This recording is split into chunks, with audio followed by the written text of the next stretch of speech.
A paz de Deus a todos, ouvintes, irmãos. Estou enviando esse testemunho para o canal Semeando Vida. Meu nome é Janice, sou ex-médium do famoso mentor Eurípides Bazanufo, nascido em Sacramento, considerado médium de Jesus pela comunidade espírita brasileira e internacional. Desenvolvi meus trabalhos no Mato Grosso. Agora moro no estado de Minas Gerais. E para a honra e glória do Senhor Jesus Cristo, após 25 anos desse resgate, após 25 anos de batizada, após 25 anos de luta, de deserto, de guerra, eu estou aqui para contar. Clamo ao Espírito Santo a graça de começar da infância e até mesmo antes da infância, porque havia pactos na minha família. Então, que Deus me dê graça para que eu possa estar contando, para que a sua boa, perfeita, agradável e santa vontade de Deus seja feita. Porque realmente você contar uma vida de 60 anos em 1 hora e pouquinho,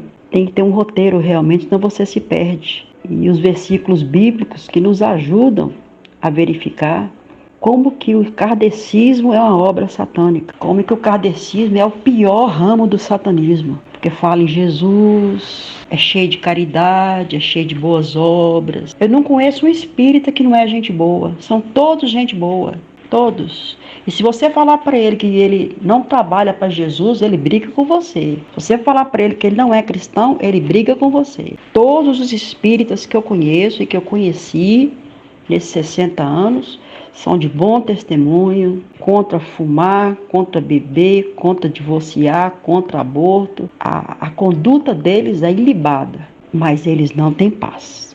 O próprio Chico Xavier, numa entrevista à Manchete, foi perguntado para ele: Chico, você alcançou paz em todos esses anos de mediunidade? Ele disse: não, meu filho, eu alcancei entendimento. Paz eu nunca tive. O próprio Chico Xavier nunca teve paz. E eu o conheci pessoalmente. Eu era da sua cozinha. Eu, antes de começar a missão no Mato Grosso, eu morava em Brasília. Eu fui buscar a bênção e a orientação e a confirmação que a Comunhão Espírita de Brasília havia falado para mim. Então eu achei uma missão muito grande. Eu tinha 21 anos. Então eu fui até Uberaba. Deixei um filho pequeno em Brasília com a irmã, também espírita, e fui até Uberaba conversar com Chico Xavier. Eu quero falar devagar um pouco sobre isso, de como que o engano começou realmente com a autoridade eclesiástica, no caso Chico Xavier. Eu tenho ouvido vários testemunhos, mas de kardecista mesmo, eu só vi um, do bisneto de Bezerra de Menezes, muito bom, aliás. Mas, tirando o bisneto do Bezerra de Menezes, eu não tenho visto nenhum outro testemunho. Tenho visto de Umbanda, Quimbanda, magia negra, mas o kardecismo, eu volto a falar. Sou bacharel em teologia, sou capelã, tenho psicologia pastoral. O kardecismo das seitas é a mais maligna, porque você não sabe o que você está fazendo, você acha que está trabalhando para Jesus. Então o inimigo vai criando laços e você fica tão enlaçada que para você sair disso daí é só com o poder divino, é só com a intervenção divina. Você vai se enlaçando, enfim, é muito complicado. Eu sou mineira de Montes Claros, mas cresci em Brasília, uma cidade extremamente ocultista, mas a minha família é uma família tipicamente brasileira.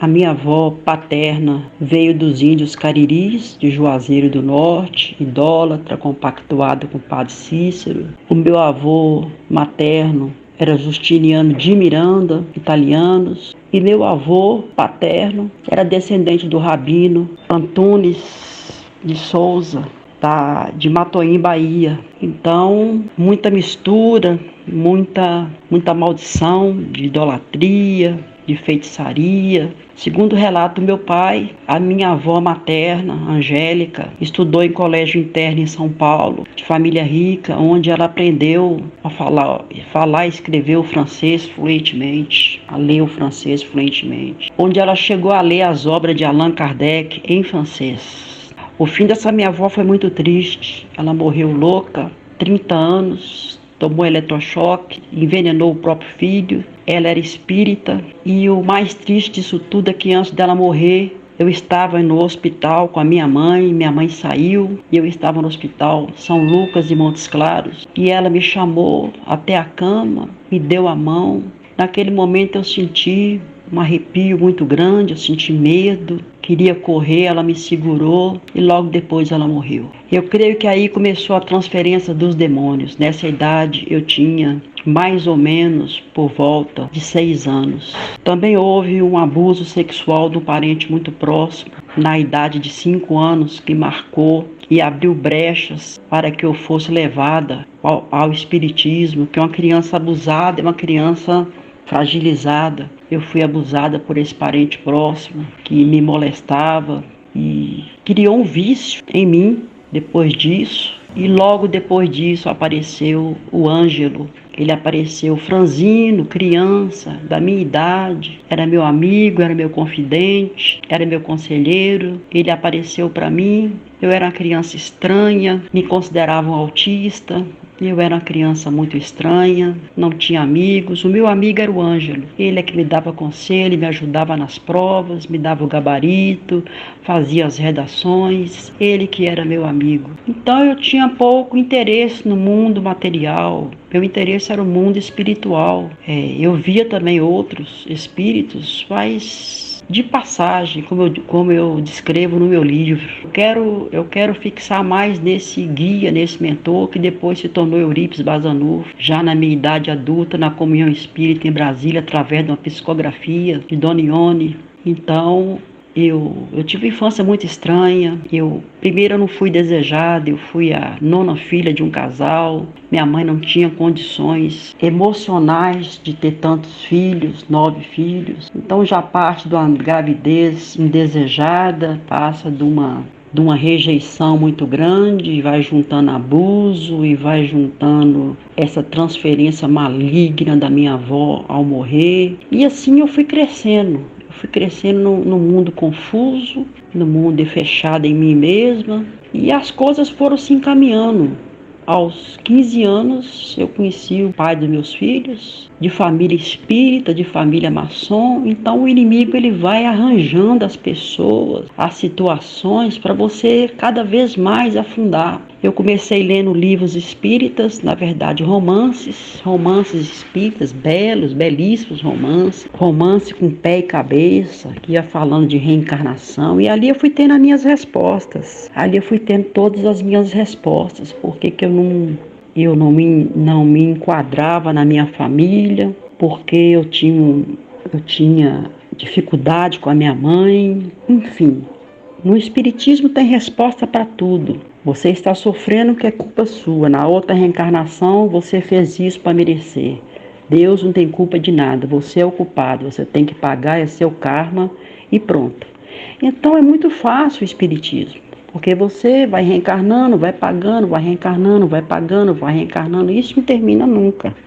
Isso é uma bola de neve que chega uma hora você se questiona, mas eu estou pagando o que eu nem me lembro? Pagando o que eu nem me lembro? Então, não, esse é o karma. Você foi abusada porque você foi uma abusadora. Aconteceu isso, aconteceu aquilo, é porque você tem mediunidade. Você tem que desenvolver, para tudo tem uma resposta. Então você vai entrando nesse mundo oculto, sem perceber, achando que isso é normal para todo mundo. Eu tinha as melhores notas, as melhores redações, mas tudo ditado por esse Ângelo. Ele me ditava as respostas e eu não sei nada de matemática, eu não sei nada de nada. Eu passei, não sei como que eu consegui me formar, porque primeiro grau, segundo grau, foi todo baseado na mediunidade desse Ângelo que ia me dando as provas. Eu não passo numa prova de matemática de 4ª série, não passo. Conta simples, eu conto nos dedos. Então eu fui passando e eu fui me apegando a ele, porque ele foi me dando poder de ler a mente, poder de realizar profecias malignas, mas profecias, e eu fui me apegando a ele, eu fui ficando dependente a ele, e ele era meu conselheiro, ele era foi revelado pelo Espírito Santo depois da minha conversão. Eu já fazia sexo com demônios, criança, 6, 7 anos eu já tinha sexo com demônios. No caso, demônio, né? Porque ele era exclusivista, ele não deixava ninguém se aproximar de mim. Ele foi me talhando, ele foi me formando a minha personalidade, me subjugando. Eu fui ficando uma pessoa sem autoestima, eu fui ficando uma pessoa esquisita, e eu nem culpo o pai de meus filhos do casamento ter acabado, porque realmente conviver com uma pessoa assim é muito complicado, porque é uma pessoa que vive em outra esfera, em outro mundo. Eu vivia na base do Lexotan, já desde cedo. Eu comecei roubando o Tensil da minha mãe, roubava os comprimidos de Tensil, isso com 10, 11 anos. Já mais tarde eu passei por Lexotan, então eu tinha depressão desde que eu me entendo por gente. Eu era uma menina tristonha, chorava à toa e nada estava bom. Um vazio tamanho do mundo e nada estava bom. E assim eu fui crescendo, casei com o primeiro namorado. Antes de casar, eu engravidei aos 17 anos, eu conheci ele com 15, aos 17 eu engravidei. E obviamente Ângelo, que dominava toda a minha vida, falou: não, eu tenho outros planos para você, essa gestação está fora de época e você vai tirar. Ele nunca falava tirar essa criança, tirar esse feto, ele falava: você vai tirar, você não vai gestar. E eu coloquei o meu namorado na época louco para fazer esse aborto. Foi o primeiro pacto que eu fiz de sangue e depois disso eu não tive mais paz. Foi uma coisa horrível, tenebrosa, que eu não pretendo descrever. Realmente foi um pacto de sangue ali, aquele sangue todo derramado, aquela coisa horrorosa. E depois disso, eu não precisei desenvolver mediunidade. Eu já sentava numa mesa e já psicografava. Tinha a psicofonia, que é falar, né? O anjo já falava através de mim. Eu já tinha as visões, as audições, enfim. Até chegar na viagem astral foi um processo rápido. E aos 25 anos eu estava completa, já tinha viagem astral, já saía do corpo, mas tudo isso tinha um preço. Eu não podia nem ter relações sexuais e nem comer carne vermelha, porque senão eu não conseguia sair do corpo, eu não conseguia psicografar. Cheguei a perguntar isso para Chico Xavier, ele falou: não, o ectoplasma, que é um termo usado por espírita, não pode ter nem orgasmo e nem carne vermelha, porque atrapalha. E assim eu fui me sujeitando, fui me moldando, fui aceitando, fui sendo subjugada pelo mundo espiritual, por esse guia especialmente. Ele ainda era Ângelo. E depois do aborto, as coisas pioraram muito, porque foi um sacrifício infantil. Moloque estava presente.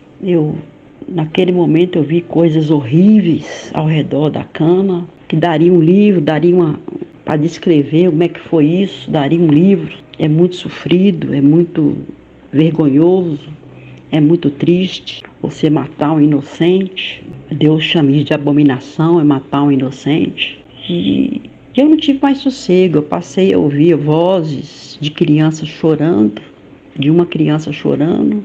Meu nome é Raíssa. E chorando, até que eu perguntei pro guia, ele falou: não, você vai abrir uma creche de nome Meimei, e tudo isso, você vai poder resgatar esse karma, abrindo essa creche, esse educandário de nome Meimei, e tudo isso vai acabar. Eu era sendo levada por orientações, por esse guia.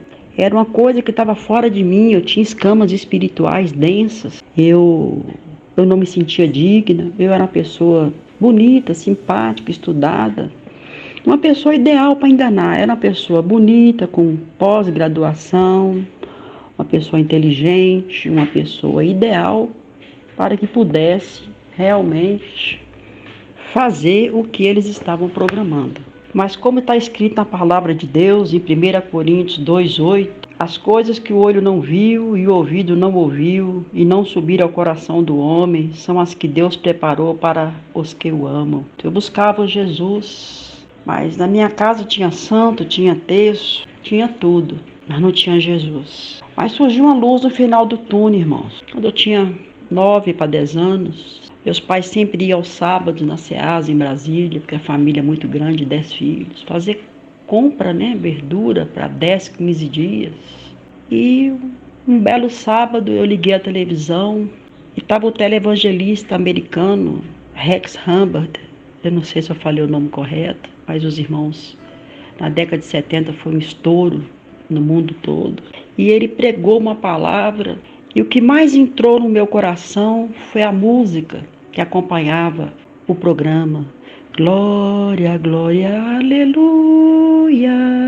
Glória, glória, aleluia. Glória, glória, aleluia. Bendito é o Senhor. Isso entrou no meu coração quando meus pais, no outro sábado que eu fui seca no programa, e eles chegaram mais cedo e descobriram que eu estava assistindo programa de crente. Eles odiavam crente porque eu sou sobrinha de padre, família completamente idólatra. Então eles começaram a trancar o quarto de televisão. Quando eles saíam, eles trancavam o quarto de televisão. Mas a semente ficou, eu nunca me esqueci. E logo depois do aborto, irmãos, eu preciso falar, eu fiquei com 40 quilos, apareceu uma toxoplasmose, que foi de difícil diagnóstico. Eu comecei com gânglios, emagrecimento, os meus olhos começaram a ter nuvem, eu tinha que parar o carro para mim poder não enxergar direito, para não bater.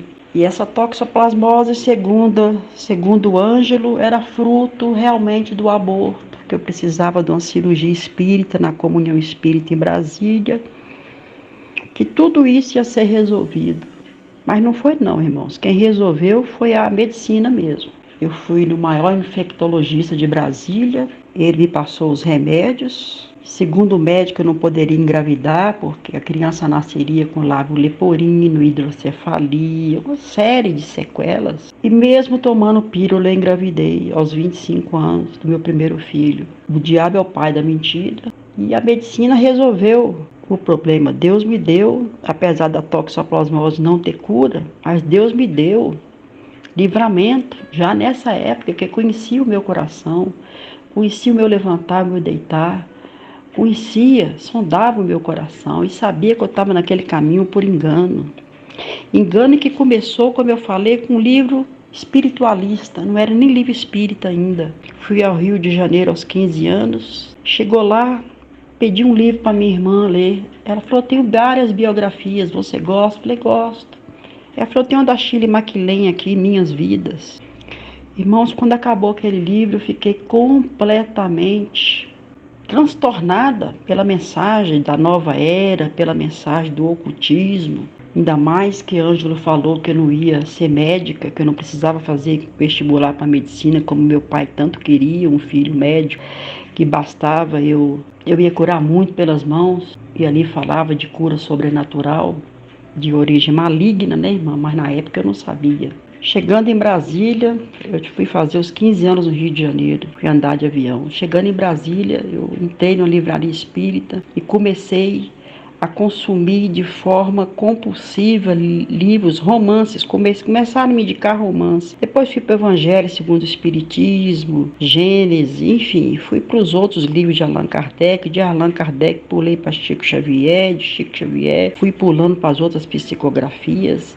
Eu chegava a ler um livro a cada 2 dias, irmão. O Ângelo me deu a leitura dinâmica, então eu lia um livro a cada 2 dias. Era uma coisa surpreendente. Livros grossos, irmãos. Livros de mais de 180 páginas, eu lia de um dia para o outro. Então, essas pequenas coisas, né? É uma leitura dinâmica aqui, vai te dando outro dom maligno, satânico ali, mas você acha que é de Deus. Porque os livros de Chico Xavier só falam em Jesus. Então, você não tem como achar que você está num caminho errado. Porque toda a literatura kardecista é Jesus, não o Salvador, o que morreu na cruz. Jesus, o profeta, como Maomé, como mestre, como um grande espírito, com grande mediunidade. Ele não é Deus, Jesus não é Deus para os espíritas. E Jesus, ele é um espírito evoluído, que veio com a missão, como Buda, como Maomé, como vários profetas tiveram aí as suas missões. E, segundo Allan Kardec, fora da caridade não há salvação. Então a salvação é pelas obras, não é pelo nome, pelo sangue derramado na cruz do Calvário. Então você começa a fazer caridade também compulsivamente, você começa a ter amor aos pobres, você começa a ter empatia pelos que sofrem, e você acha que está no caminho certo, você acha isso daí, faltava essa chave na minha vida, esse vazio que eu sentia, vou preencher com caridade, vou preencher com ajuda ao próximo, vou curar o próximo. Então era um discurso muito bonito. Antes de começar a minha missão no Mato Grosso, eu fui em Chico Xavier, como eu disse anteriormente, mas que eu falei que ia explicar. Peguei um táxi na rodoviária, não conversei com ninguém em Uberaba, nem com taxista, fui para um hotel. Às sextas-feiras, 18 horas, fui para o Centro Espírita de Chico Xavier. E lá ele me chamou, eu estava encostada numa parede, ele me chamou, sentei na mesa, ele contou minha vida toda. Mas por que ele contou? Hoje eu sei por que ele contou. Ângelo saiu de mim, entrou nele e contou meu doce preferido, o que eu mais gostava, o que eu mais detestava, os meus traumas, os meus medos, enfim. Chico Xavier contou toda a minha vida. Mas por quê? Porque o espírito familiar, desde a minha infância, contou para ele tudo. Que eu ia abrir um centro espírita, que eu ia fazer um grande trabalho no Mato Grosso. E meu esposo, meu ex-esposo, era do Mato Grosso. E eu pensei, nunca vou para o Mato Grosso, um lugar de calor. E além do mais, eu tenho uma excelente firma. Eu tenho a Megaflops em Brasília, eu tenho vários alunos, eu trabalho no Senac. Quando eu quis, eu fui para a Câmara dos Deputados. Quando eu quis, eu fui para a FUNAI. Quando eu quis, eu fui para o Projeto Rondon. As coisas para mim, irmão, era muito fácil. O diabo me dava tudo. Esse Ângelo, que depois se tornou Eurípides Vazanufo, me dava tudo, bastava pedir. Tinha uma coisa que ele nem pedia, ele me presenteava. Para ganhar minha confiança, para ganhar o respeito, a credibilidade. E assim foi. Eu fui crescendo, eu fui virando jovem, eu casei, o meu esposo casou por dó, que eu tinha feito um aborto, não havia mais amor. Para conseguir os prodígios, os falsos prodígios, a primeira coisa que ele proibiu foi o sexo, carne vermelha. Então, sexo era 3 vezes por ano que ele permitia. Então, não é de se esperar que meu esposo tivesse amantes fora do casamento. Não era nenhuma surpresa que isso acontecesse. Ele também foi vítima de tudo isso. Então, sexo era... Tive 3 filhos, mas assim, 1 vez por ano, 1. Sexo era 3 vezes por ano. E carne vermelha era terminantemente proibido. Terminantemente proibido. Lá tinha muito peixe no Mato Grosso. Eu comia muito peixe e frango. Até o meu hambúrguer era de frango. Quando eu pedia um sanduíche, o meu hambúrguer era de frango. Quando eu fazia um hambúrguer, minha linguiça era de frango. Carne vermelha, nem pensar. Para não atrapalhar a psicografia e as viagens astrais. O mais engraçado, irmãos, é que primeiro ele me viciou tendo 10, 12 orgasmos por dia. Depois ele proibiu tudo, inclusive com meu esposo. Eu vivia no Lexotan, irmãos. Eu era uma pessoa jovem, cheia de vida. Eu tinha 25 anos. Eu entrei no Lexotan, fiquei viciada no Lexotan. Não viciei em drogas porque Jesus deu livramento, porque eu estava na fronteira com a Bolívia, poderia conseguir cocaína, poderia conseguir droga, mas os preceitos espíritas, se eu consumir droga na outra reencarnação, eu venho com problema de saúde. Se eu suicidar, na outra reencarnação eu venho com síndrome de Down. Se eu fizer isso, se eu divorciar, na outra reencarnação eu não caso, enfim, para tudo tinha uma resposta. Então, o espiritismo é contra suicídio, o espiritismo é contra... Eles botam você louco, tanta opressão, mas eles pregam contra o espírito, contra o suicídio, prega contra o aborto, prega contra cigarro, prega contra bebida. O curso de reforma íntima que nós tínhamos do Centro Espírita era um curso impecável, em que a gente aprendia, né? No caso, era ministrado para os novos médiuns, a reforma íntima, que seria, para nós crentes, a santificação.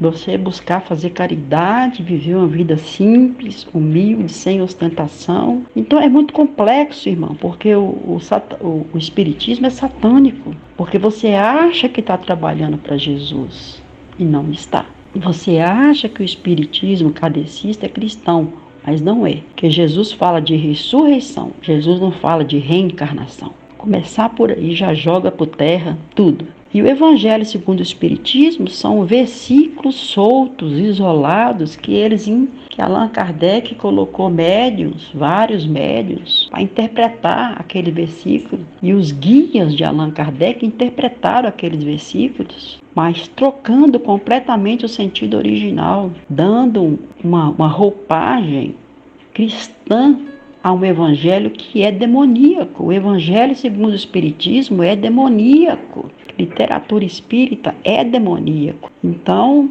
eu fui entrando nesse mundo de cabeça, me jogando, e a minha família toda era contra. Meus pais eram contra, porque o padre falava do espiritismo, né?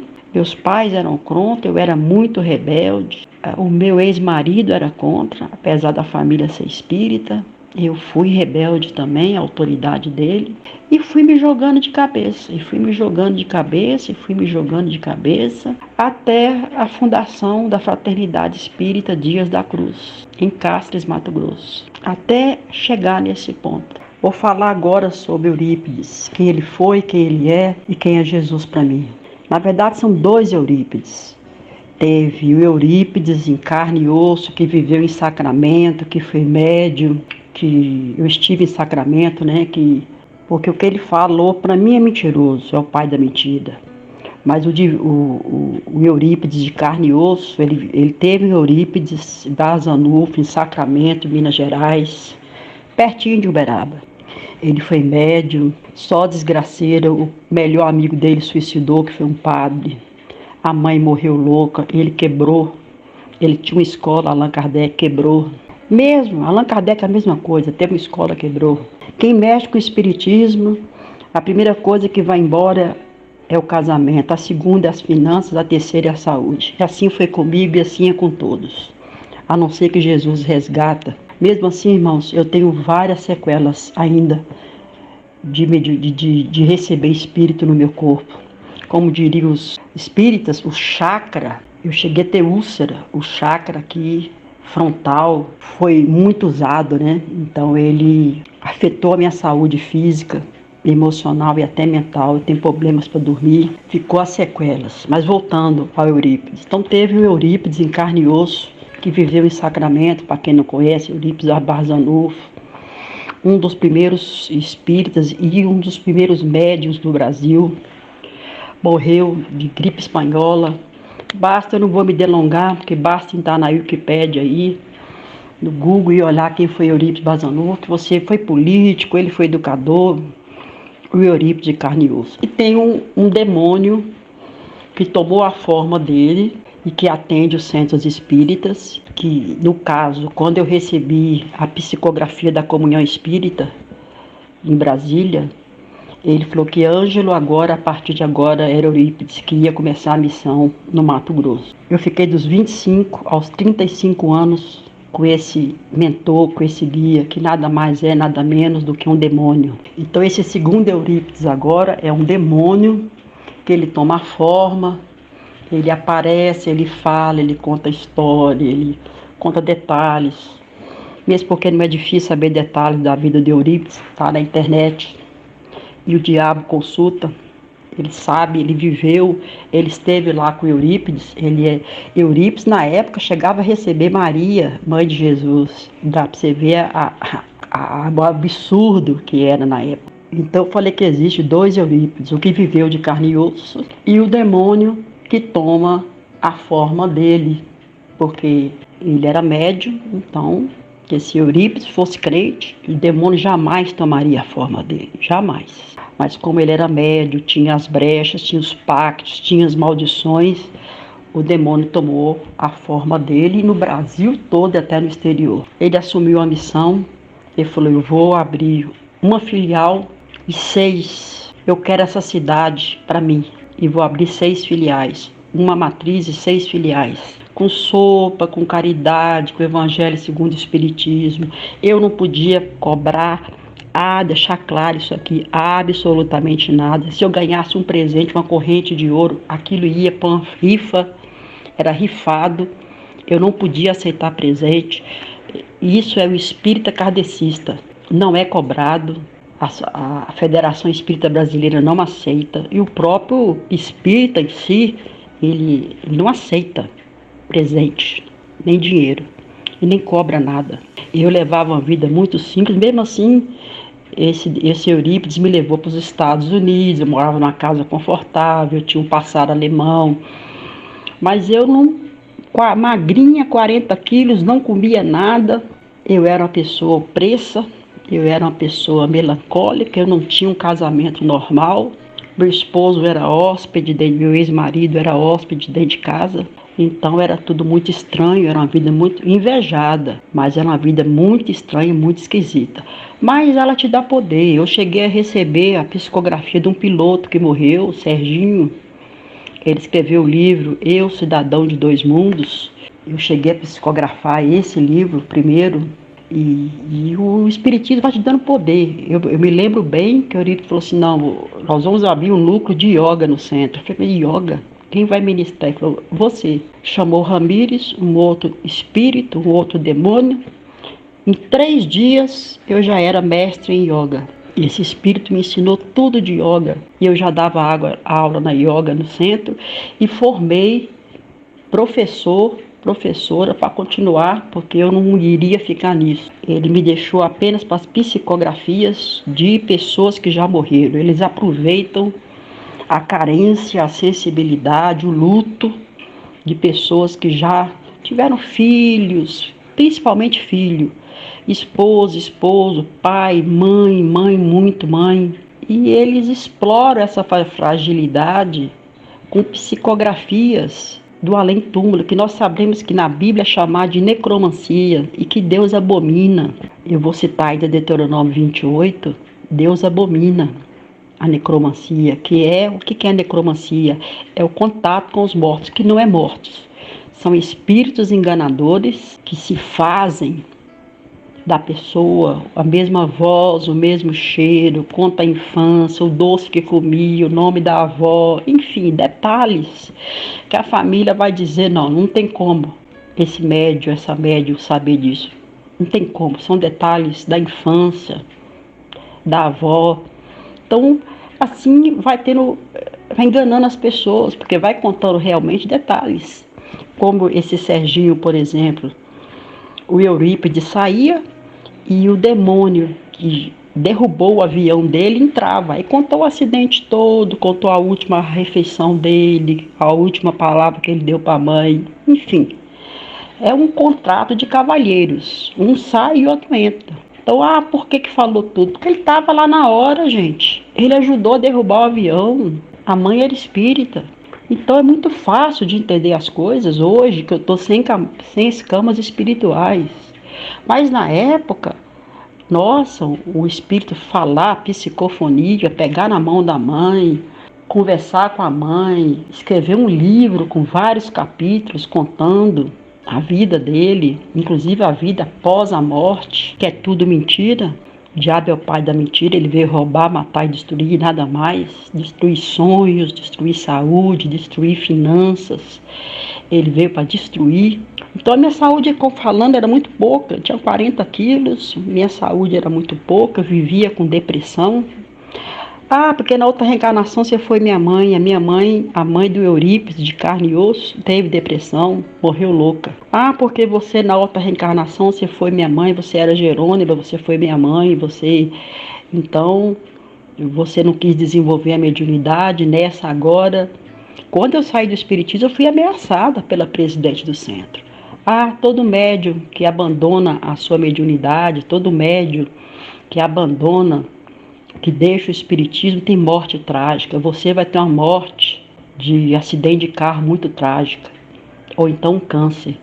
Falei, bom, se Jesus estiver comigo, não vai acontecer nada disso. Isso já se passaram mais de 25 anos, irmãos. E eu estou aqui para a honra e glória do Senhor Jesus Cristo, falando que Deus é bom e dá dom. Então eles ameaçam. Eu fui ameaçada não só pelos demônios, que eram vários. Eu estou me detendo no Eurípides, porque foi o guia do centro, o mentor, mas eu cheguei a receber 2.000 demônios no mês em incorporação. Estou me detendo mais ele, que ele era o guia, o mentor, era potestade de uma.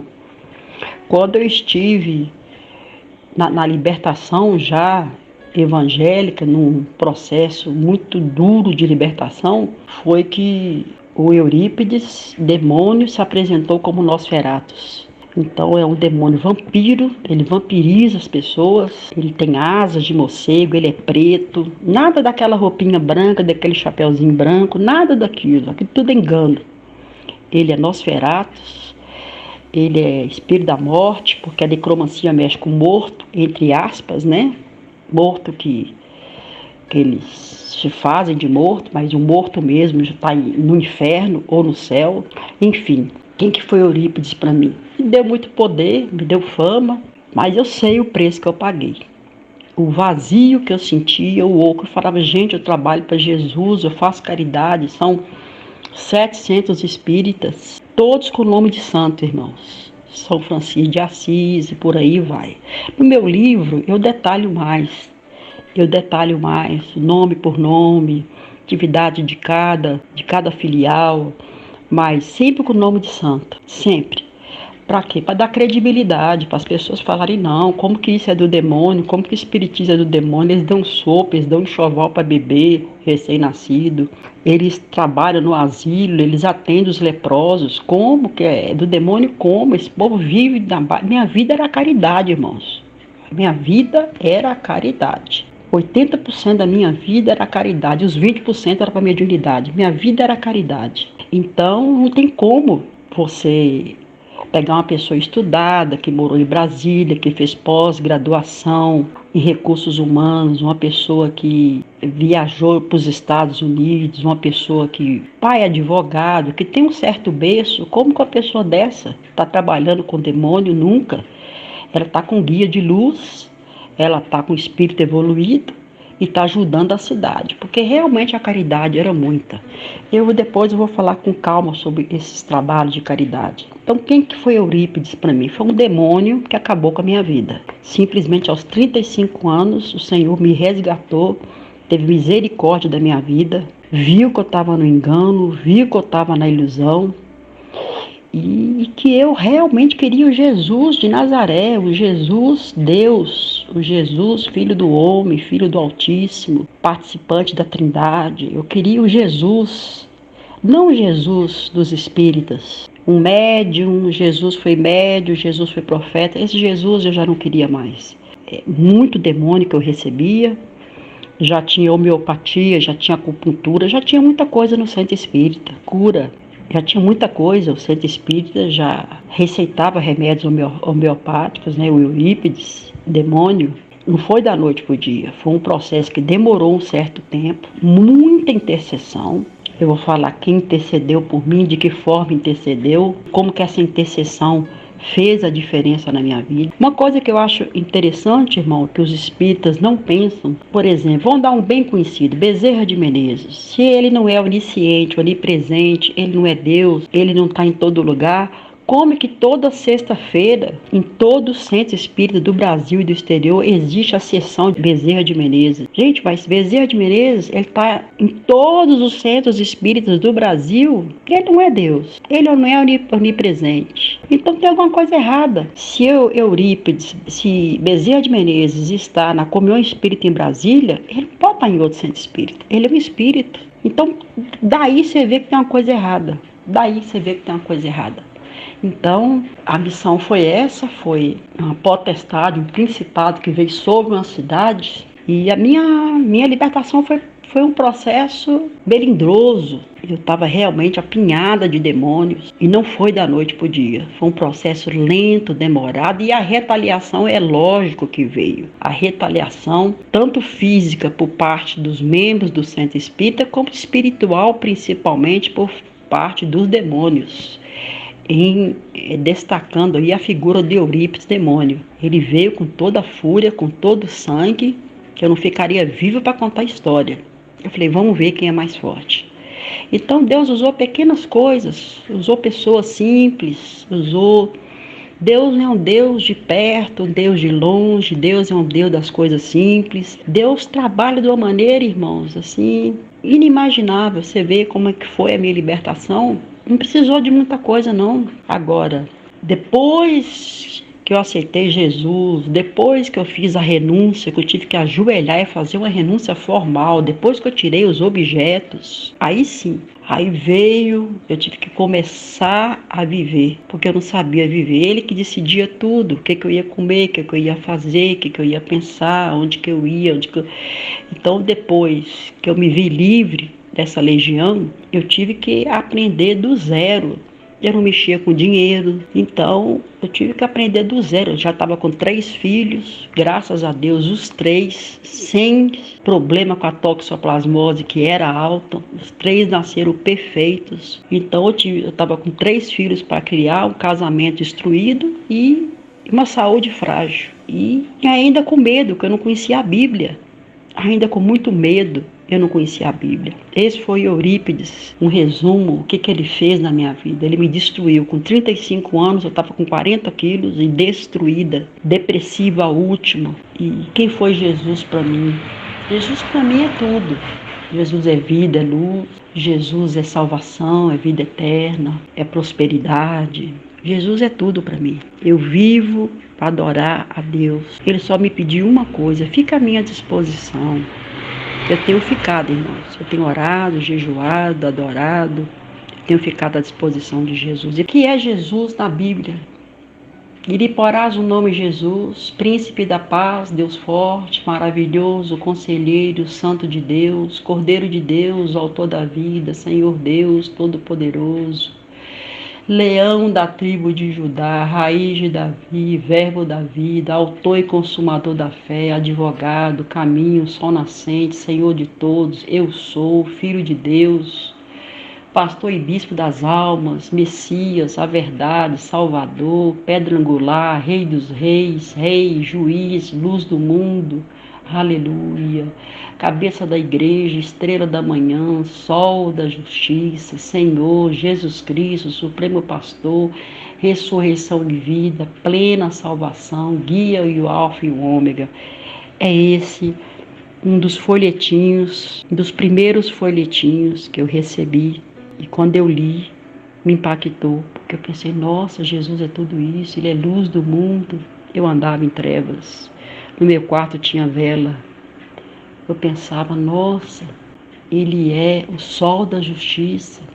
Eu ansiava por claridade, eu ansiava por uma vida melhor para mim, para meus filhos. Então esse foi um dos folhetos que eu recebi quando começou o tumulto no centro espírita. Eu vou falar desse tumulto, das brigas que teve com o meu divórcio. Então a igreja adventista onde meus filhos foram estudar, porque a escola era espírita, tirei meus filhos de lá, e a única escola cristã que tinha na cidade era um adventista.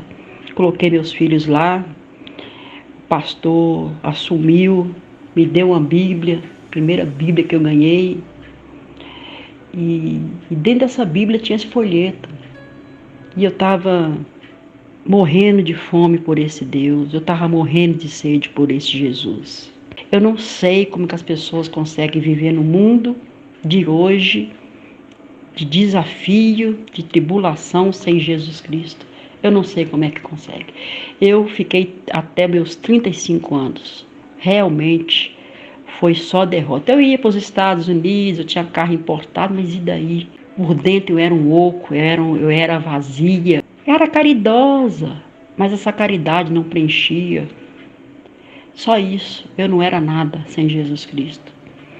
Então, conforme Deus vai dando a guia, a gente vai continuando aí falando como que foi, como que eu aceitei Jesus, como que foi essa obra, 10 anos, foi dos 25 aos 35 anos no Mato Grosso, como foi essa obra de homeopatia, de acupuntura. Mas isso não é de espiritismo.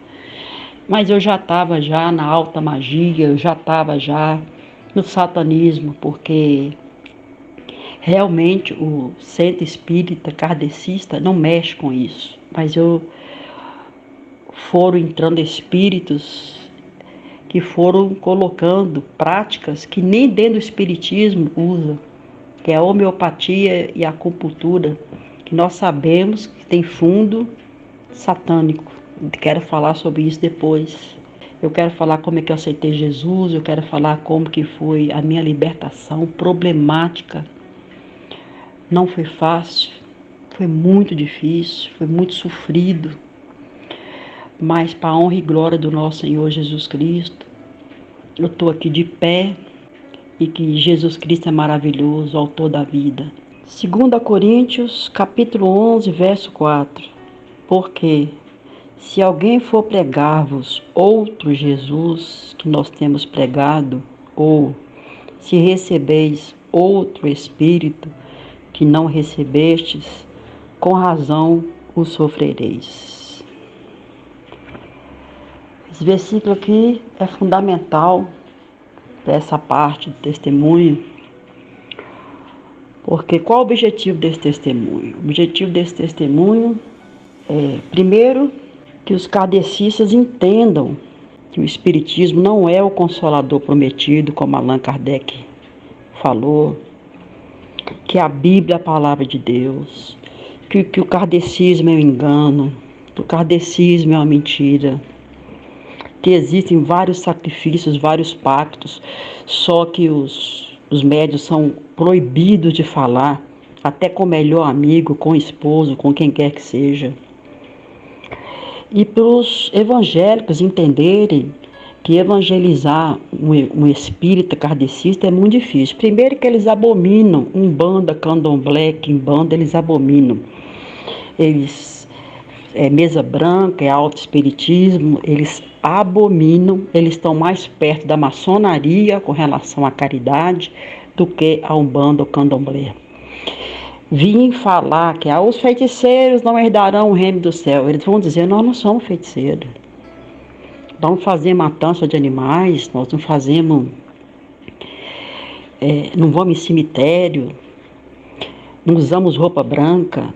Então, eu quero que os irmãos entendam a profundidade e a malignidade que é o kardecismo. Eu fui no ponto mais ou menos em que eu parei. Eu já tinha passado por 2 assaltos, a mão armada, porque meu ex-marido mexia com dólar. Já tínhamos passado 2 assaltos, fiquei com revólver na cabeça. O meu filho mais velho viu tudo, ele tinha 5 para 6 anos. Ele já tinha se afogado na piscina da escolinha. E eu pensava comigo, né, questionava comigo, cadê a proteção dos meus guias? Cadê? Tem alguma coisa errada. Fui em Brasília, na fundadora do Centro Espírita, da Comunhão Espírita, o marido com câncer na garganta, ela passando necessidade financeira.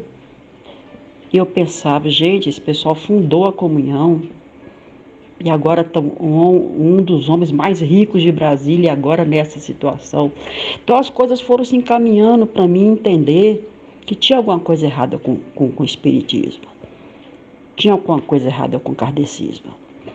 E é importante notar que Chico Xavier não casou, não teve filhos, era afeminado. Eurípides, não, carne e osso, não casou, também era afeminado. E eu estava caminhando para um novo pacto. Nessa época, eu já tinha mudado para Cuiabá, tinha saído de Cáceres, estava em Cuiabá. Eu ia em Cáceres uma vez ao mês, fazia atendimento. Só com psicografia de falecidos, né? Que a gente sabe que não são falecidos. Não precisa falar de novo que são demônios se passando por pessoas mortas.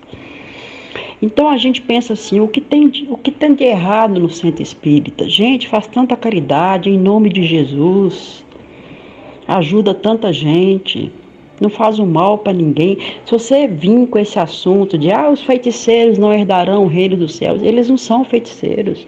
Não adianta vir, eles não acreditam na Bíblia. Eles acreditam no Evangelho segundo o Espiritismo, eles acreditam nas psicografias de Chico Xavier. Não adianta você vir falar de inferno. Eles não acreditam, de Adão e Eva eles não acreditam.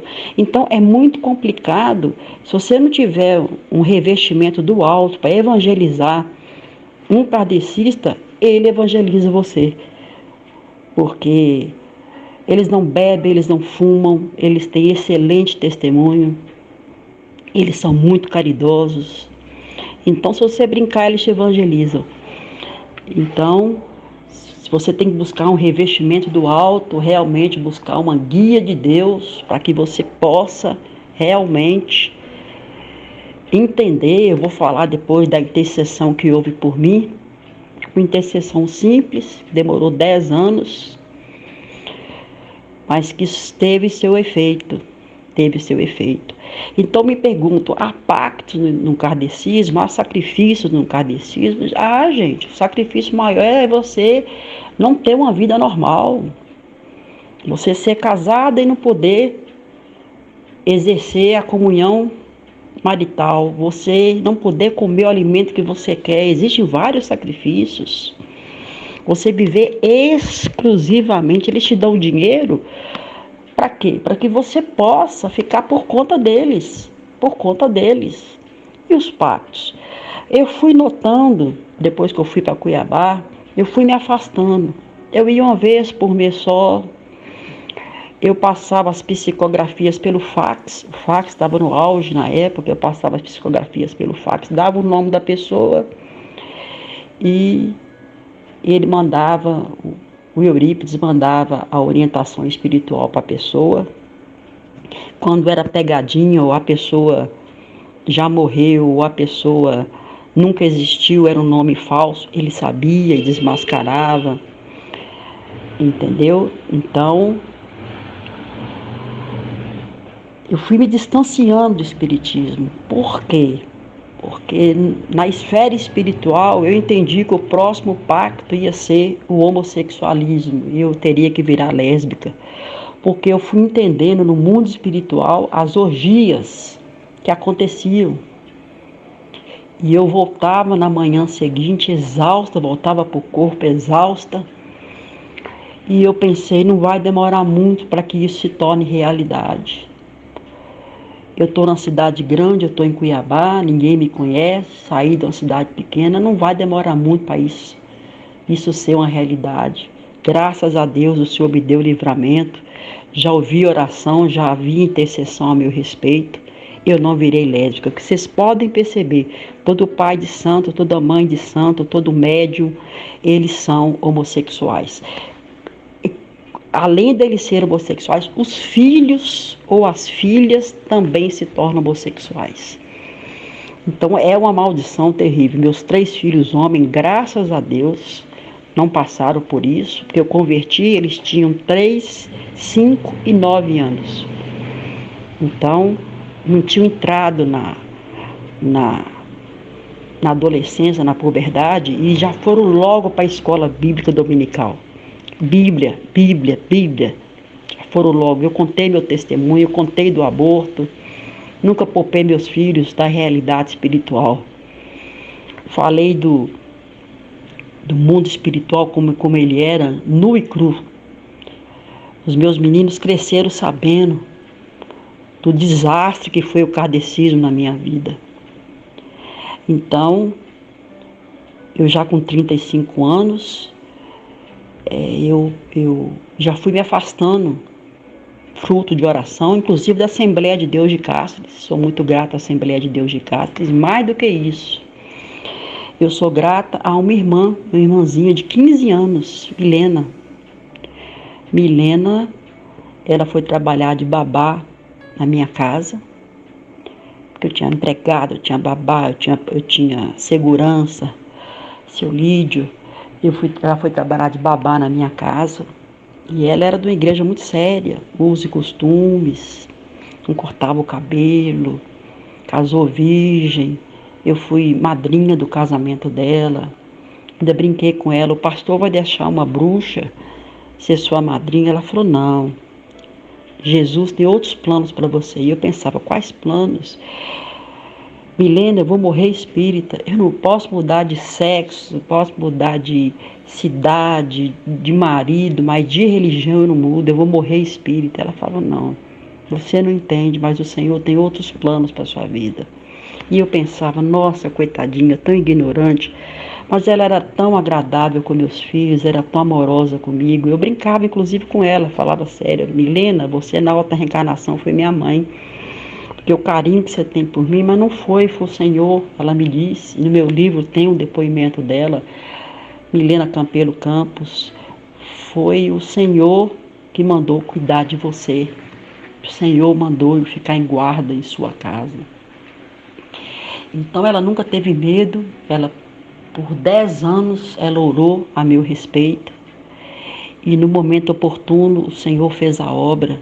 As igrejas de Cáceres também oraram, Quadrangular e outras oraram também, porque era um assinte na cidade, era uma verdadeira afronta na cidade. Aqueles espíritas que tocavam violão, camisa com foto de Jesus. Inclusive o nome Jesus, ele é citado no kardecismo. Acabei de ler um versículo aí falando que existe outro Jesus. Eu estou falando de Jesus da Bíblia e de Jesus dos kardecistas.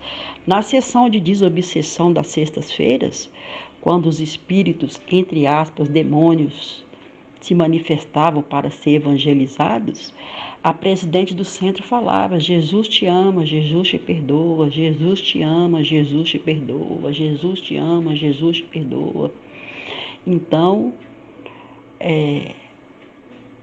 o nome Jesus é citado, recebe em nome de Jesus uma cesta básica, um remédio homeopático, recebe em nome de Jesus. Qual Jesus? Não é o Jesus da Bíblia. Podem ter certeza disso. Então, esse testemunho é uma forma de colocar uma luz no terreno pantanoso que é o kardecismo. Você, para evangelizar um espírita, você tem que ter sua vida no altar, como essa moça tinha.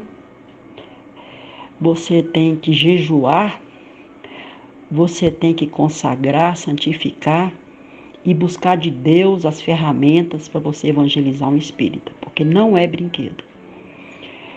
Os filhos das trevas são muito mais prudentes que os filhos da luz. Pode ter certeza que isso funciona no kardecismo. Então, se você for de qualquer jeito, não mexe com kardecista não, irmão. Fica quieto no seu canto. Se você tiver com a vida bagunçada, não mexe com kardecista não. Porque ali tem legiões, tem potestades que vão entrar em batalha na sua vida e você não vai dar conta. Realmente não vai dar conta. Então eu tive a intercessão dela, da mãe dela, e toda a igreja que ela ia, que ela viajava para São Paulo, ela pedia oração, colocava meu nome pedia oração, colocava meu nome no caderno de oração. E assim eu tive muito livramento de acidente de carro, eu tive livramento desses assaltos, de não ter sido estuprada, livramento de meu filho não ter morrido ou ter sequelas no afogamento. Eu tive vários livramentos. Se eu for contar aqui, eu fico o tempo todo. Inclusive, a gente vê, né? Aquela moça que saiu de Brasília. Eu tive Brasília aos meus pés, irmãos. Eu tive a Polícia Federal, eu dava curso com a Megaflops. Eu era brilhante, mas não era eu. As pessoas perguntam assim: nossa, depois que você virou crente, você parece que sofreu uma lavagem cerebral, você parece que, em outras palavras, emburreceu. Mas não é não, irmãos, eu sou essa aqui mesmo, aquela que não era eu. Aquela lá não era eu sou essa daqui. Eu sou essa pessoa simples, serva de Deus, eu sou essa. Burrinha, eu não sou aquela pessoa sabichona, que dominava as plateias, que dominava auditórios, à base da hipnose, programação neurolinguística e etc, etc. Então, o testemunho, eu quero falar da viagem astral, quero falar dos chakras, quero falar das curas, porque eu vi, irmãos, com os meus, porque as psicografias eram tão rápidas que tinha uma pessoa só para passar a página, o papel, né? Só para passar o papel. Tinha a foto Kirlian, que era a foto da aura. Então você tirava a foto antes e a foto depois do tratamento espiritual. Então, pode pesquisar foto Kirlian aí no Google, você vai, não vou delongar muito, você vai entender. Então eles tiravam a foto antes da aura, fazia o tratamento espiritual e tirava uma foto depois da aura. Então tinha diferença. Porque, é claro, o inimigo tira de um local e coloca na outra. Foi o que eu vi um câncer ser tirado de um local, do intestino, e ser colocado na cabeça. Eu vi. E eu fiquei muito perturbada com aquilo, porque eu falei, então não é cura, eles ficam tirando de lugar. Olha, o ator Gianecchini disse que foi curado de câncer lá em Abadiânia, agora é homossexual. Então, eles te dão uma banana para tomar o cacho. Não fica pensando que o demônio não vai dar nada para ninguém. Eles odeiam a raça humana, eles odeiam a criação divina. Então, eles querem, inclusive, perverter. Eles queriam me fazer uma lésbica.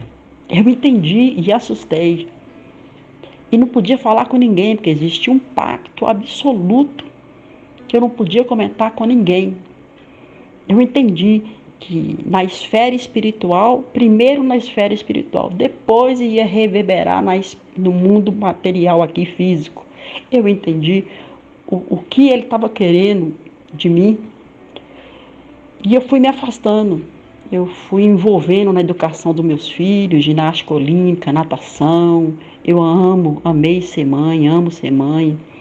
Amei amamentar, então eu fui me dedicando à maternidade, eu fui me afastando do espiritismo, eu fui tomando asco desse guia, eu fui tomando nojo, eu diminuí a caridade, eu fui dedicando mais atenção aos meus filhos, porque o casamento já tinha acabado. Eu não sabia das amantes, mas ele falava que tinha problema de pressão alta, problema de colesterol, mas estava no olho do cego que tinha algum problema, né, irmãos? Um casal que não vive maritalmente está no olho do cego. Quando eu me separei, havia 3 anos. Meu filho menor tinha 3 anos. Havia 3 anos que não havia nenhum tipo de contato sexual. Então, 3 anos um casal nem dormia mais na mesma cama, ele dormia na sala de televisão. Um marido que era hóspede dentro de casa, estava no olho do cego que ele dava seus pulos, dava seu jeito, né? E eu não culpo, porque eu não era uma pessoa normal, eu era uma pessoa paranormal, eu era uma pessoa fora da realidade. E ele buscou uma pessoa normal. Então, quando o casamento acabou o centro espírita também, porque eu pensei, bom, se eu não tenho uma família, se os guias não podem me proteger, eu faço tudo que eles me pedem. Tudo, rigorosamente, até mais um pouco, eu até exagero. Se eles não podem cuidar da minha família, se eles não podem cuidar da minha saúde, mas na outra reencarnação, é sempre a desculpa. Eu fui desgostando daquilo ali, fui me afastando, as orações foram surtindo efeito, e foram várias, inclusive anônimas, pessoas que eu não conheço oraram por mim. Foi muita oração, e eu fui me afastando, porque eu vi que realmente o meu fim ali, o próximo pacto ia ser o lesbianismo, que não ia ter jeito, era o que ele estava armando para mim já no mundo espiritual. O próximo passo ia ser na esfera carnal aqui da terra. Eu chegava exausta e eu pensava, não é isso que eu quero para mim. Não é isso que eu quero para mim. Eu não quero isso para mim. E eu fui me afastando. E aí ninguém pregou para mim. Eu era a bruxa da cidade. Eu era ninguém. Uma cidade com várias igrejas evangélicas. Nunca teve um crente para chegar para mim e falar, Jesus te ama. Mesmo porque eu ia falar, sim, eu sei disso. Não adianta falar Jesus te ama para kardecista, porque ele vai falar, sim, eu sei disso. Mas eu nunca tive mas eu tive oração, eu tive intercessão, eu tive jejum, eu tive muita gente que pagou seu preço. A nível de igreja, porque era igrejas lutando contra a potestade, principado de centro espírita, de 7, né? Porque era 6, minha casa, mais 1, 7. Minha casa já tinha se tornado também, uma vez por mês, já tinha se tornado um centro espírita. Minha casa em Cáceres já tinha se tornado centro espírita. Então, aquilo vai dando vazio, vai dando um oco. E a depressão, eu tentei o suicídio 3 vezes, me jogando debaixo de um carro, tomando remédio excessivo e com a arma do meu ex-marido. Eu tentei, botei na cabeça e apertei e não saiu. Tive livramentos demais. Irmãos, a quantidade de livramento que eu tive foi uma coisa absurda, não dá para contar aqui. A quantidade de livramento que eu tive. Então eu queria suicidar, eu não queria viver mais, mas pensava, e meus filhos? Com quem vai ficar meus filhos? Quem vai proteger meus filhos? Porque esses guias, eles exigem muito e oferecem pouco. Eu faço desde a minha infância tudo o que eles pedem. Tudo. E o retorno é muito pouco ou nada. Ah, você teve dinheiro, você teve riqueza, eles enriqueceram o seu ex-marido, você viajou para fora, você... Ah, mas não vale. Você não tem a coisa mais importante do mundo que se chama paz. Você não tem paz. Na minha casa, meus filhos viam olhos vermelhos nos corredores, nas mangueiras, à noite, quando apagava as luzes, os olhos vermelhos nas mangueiras. Eu cheguei a ter uma coruja. Então, você não tem paz, 1 minuto sequer da vida. Você não tem paz material e não tem paz espiritual. Material que eu falo não é dinheiro. Dinheiro eles dão. Você não preocupa não, que se você quiser dinheiro, eles dão. Eu falo material no sentido de não conseguir dormir, do suicídio ser uma presença constante, de você se sentir uma pessoa desajustada, de você não conseguir ter um casamento equilibrado, enfim. A maioria dos espíritas não são médiuns, ou no máximo eles aplicam passe, eles fluidificam uma água, mas quando você é responsável por um centro espírita com filiais, você está em outro nível, um nível diabólico, satânico, um nível, a maçonaria já nos ajudava com a caridade já, a gente já estava com outras parcerias e tudo. Então, esse testemunho é para abrir os olhos dos crentes de que não é de qualquer jeito que você evangeliza um kardecista. E abrir os olhos dos kardecistas, que não é como vocês estão pensando. Ah, mas Eurípides não é nada disso, devia ser um espírito obsessor que entrou em você. Não, era ele mesmo. Era ele. Ele me treinou desde a minha infância. Era ele. Era ele. Sempre foi ele. Quando eu saí do centro, você está obsidiada. Não tô obsidiada, não. Jesus teve misericórdia da minha vida. Então, é importante colocar essas questões. Não existe sacrifício de animais, porque você é o próprio sacrifício. Sua vida é uma vida de sacrifício, de renúncia. Você se apaga, você não tem autoestima, você se sente um lixo. Essa que é a verdade, você se sente um lixo. Um lixo. E os pactos são feitos constantemente. Cada filho que nascia, aquele filho era prometido para o mundo espiritual. Glória a Jesus, que com 3, 5 e 9 anos o Senhor me retirou, e os meus filhos foram para a igreja evangélica, foram os 3 batizados, e que saíram dessa malignidade que é o kardecismo. Eu evangelizo o kardecista, nossa, cada resposta. Eu oro por kardecista, é cada preço. Eu jejuo por kardecista, misericórdia. É muito pesado mesmo. Eu ainda quero falar de Deuteronômio 28, que são as maldições.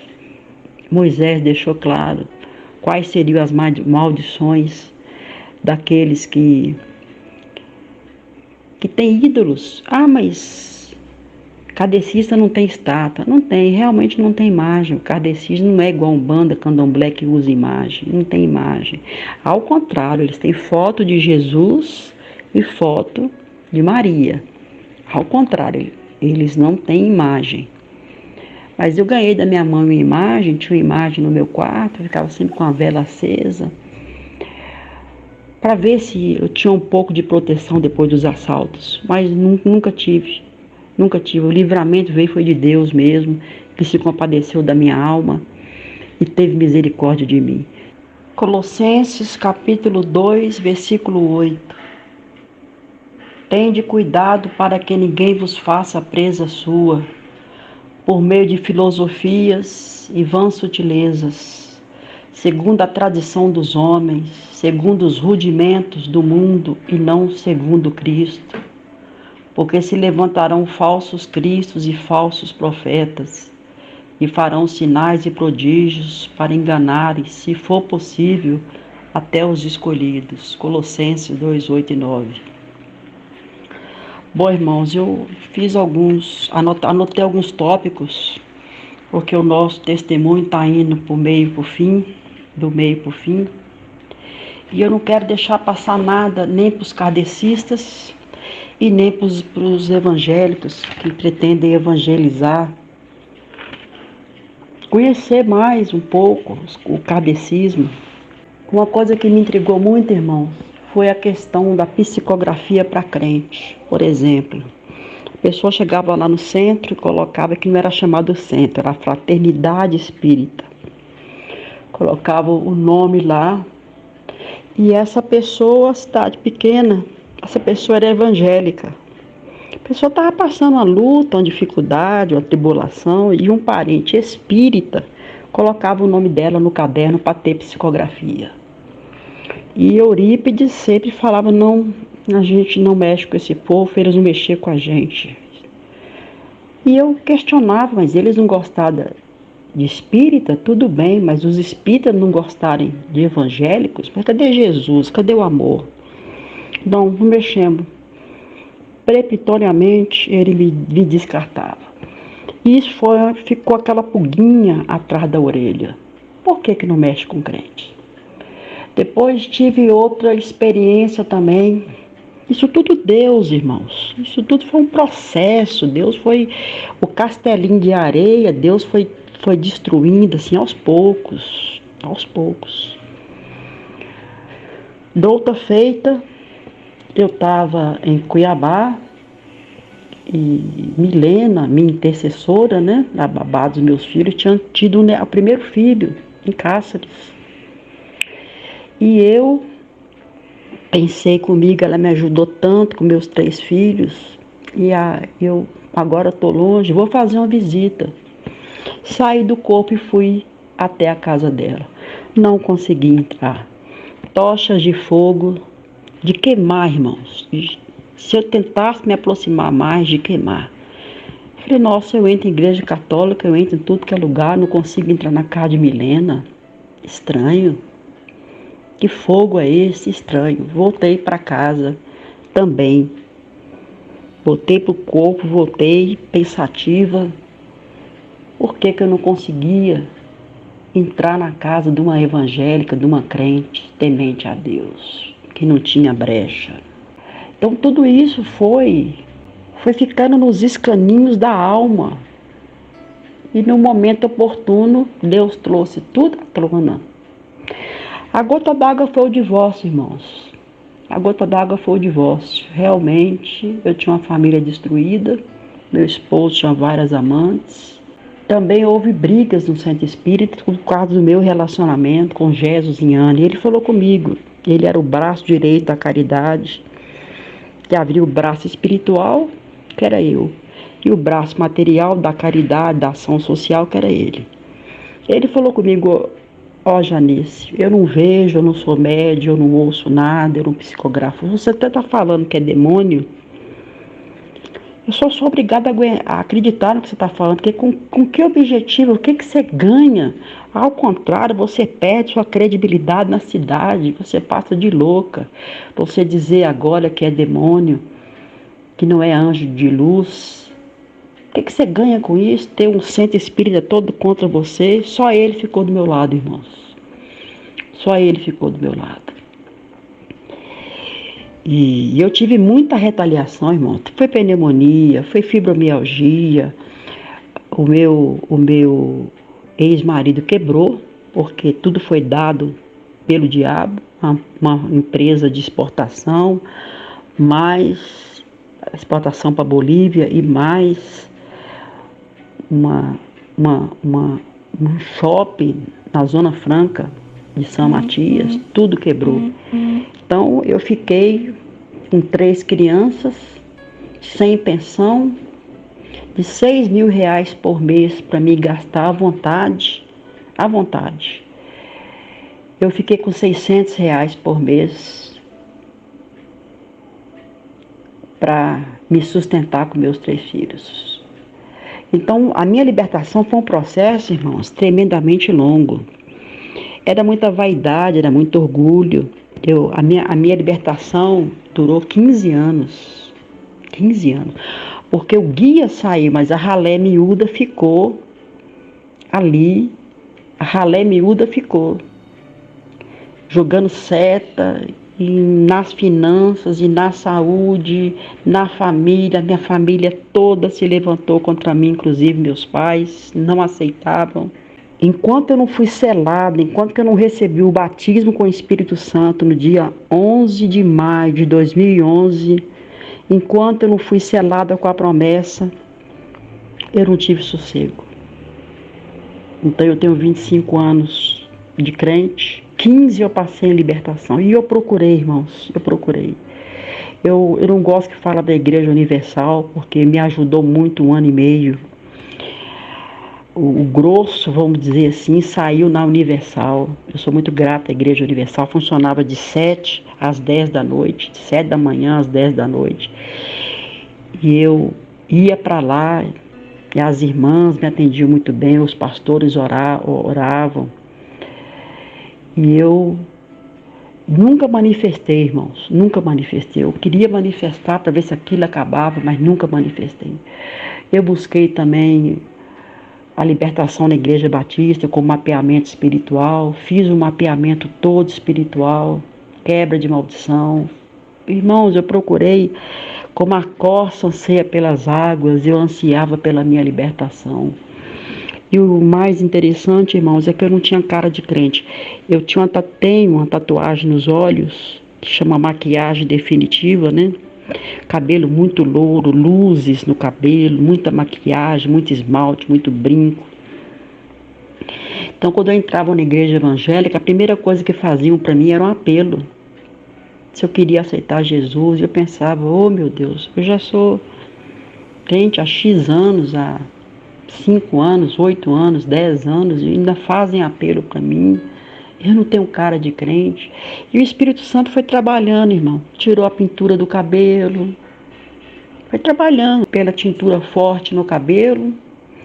Depois foi para maquiagem, depois foi para os esmaltes. E as vestes. Eu fui aos poucos, irmão. Muita enfermidade, porque, como eu falei, né, eu fiquei enferma, muito enferma, com 3 filhos para sustentar, ainda não havia casado. E a minha família, irmãos, nem crente, desses 25 anos de evangélica, 2 aceitaram Jesus, que eu orei.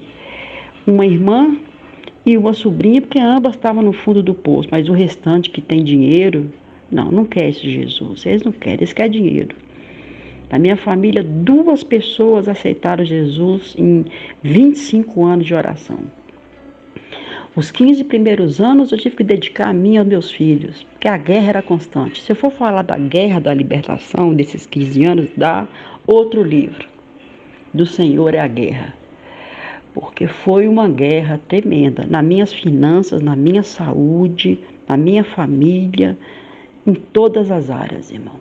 Retaliação. Quando eu ia na igreja, eu entrava e o Nosferatus, que era o Ângelo, que era o Eurípides, ficava em cima do teto da igreja voando. Aquele demônio de asas, de morcego, ficava em cima da igreja, tentando me ameaçar, voando de forma hipnótica. Mas eu nunca manifestei. Então, eu fui estudar a Bíblia, eu fiz básico em teologia, eu fiz médio em teologia, eu fiz bacharel em teologia, eu fiz psicologia pastoral, porque eu já era pedagoga, fiz capelania, fiz missiologia, fui estudando a Bíblia, lia a Bíblia, orava, fazia vigília, ia no monte. Irmãos, com toda essa agonia levou 15 anos.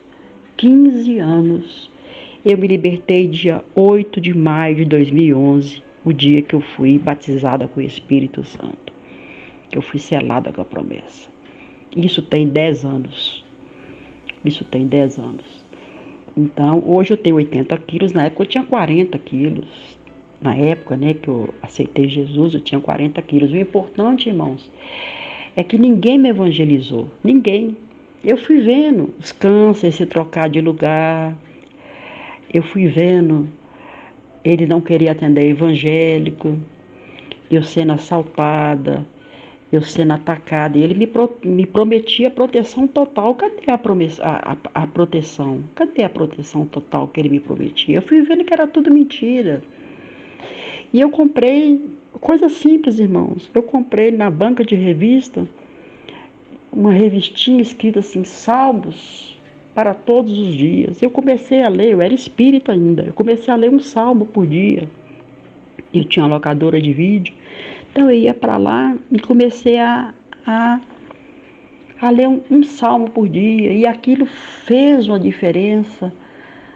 Você vê, uma revistinha de salmo comprada numa banca, irmãos. Isso fez uma diferença enorme na minha vida. Foi abrindo meu entendimento.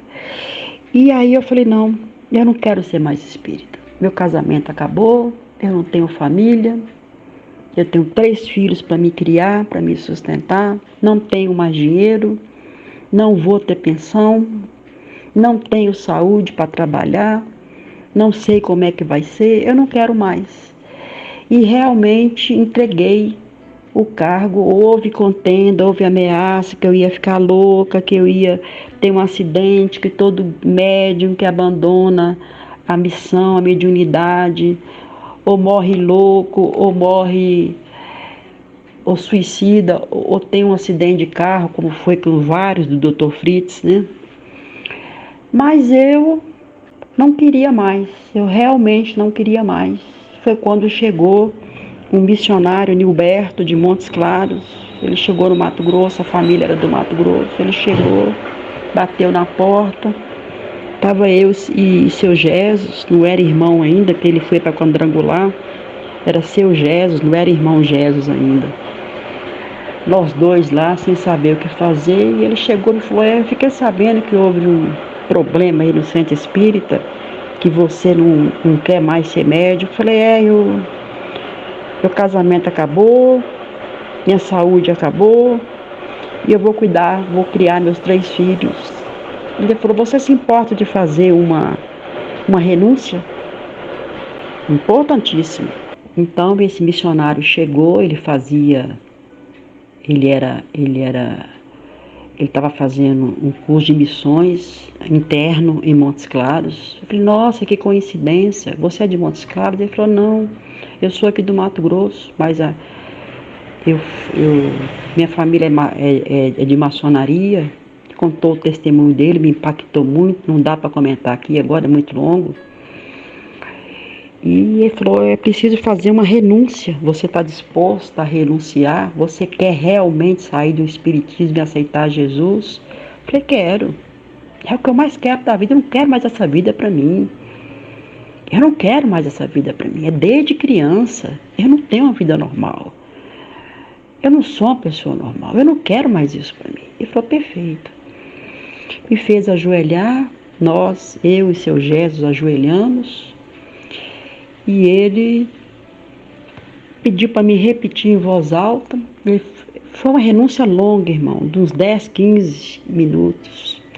Eu fui renunciando dons, capacidades, tudo que o inimigo tinha me dado, todo privilégio, principalmente dons malignos, dom de cura, porque a fama do centro espírita era muito grande com relação à cura, todos os dons, todas as capacidades sobrenaturais, paranormais, e ele foi falando e eu fui meio sem entender ainda, mas eu fiz aquilo de coração, eu fechei os olhos, eu fui repetindo de coração tudo que ele falava, eu fui repetindo, eu fui renunciando. Quando acabou a renúncia, ele fez o apelo, eu aceitei Jesus de coração também. Eu falei, eu quero o Jesus dos crentes, porque o Jesus que eu conheço, o Jesus kardecista, até agora não fez nada por mim.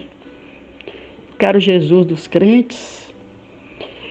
E então que ele me acompanhou, quando eu voltei para Montes Claros, ele me acompanhou, me indicou a Igreja Batista, eu fiz um mapeamento espiritual e ele falou comigo depois da renúncia. Você vai passar uma grande perseguição. Ele entregou uma profecia que realmente se cumpriu, mas eu não achei que era tanto, irmãos. Eu não achei que a profecia ia durar 15 anos. Você vai perder tudo.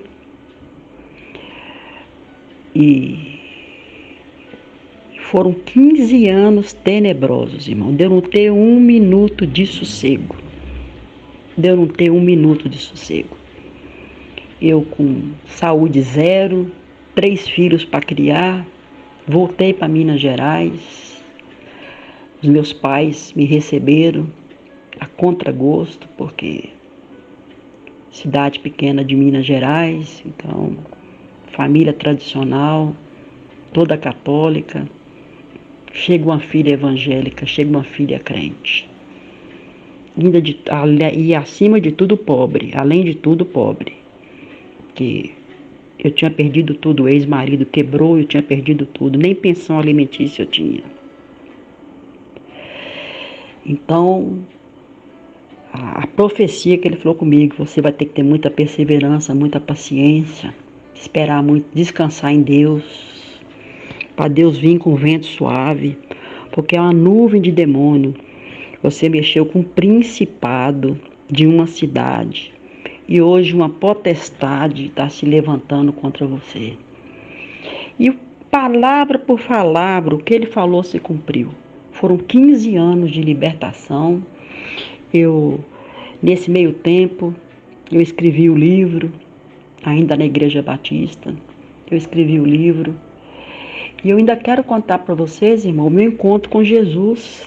Jesus apareceu para mim. Depois que eu fiz essa renúncia, depois que eu aceitei Jesus, que eu queimei tudo. Irmãos, dos 15 aos 35 anos, eu li cerca de 5.000 a 8.000 livros. Eu dava os livros, depois eu doei para a biblioteca do centro, eu já não tinha onde guardar mais, irmãos. Livros de Nova Era, de Allan Kardec, de Chico Xavier, de tudo que vocês puderem imaginar, de ocultismo.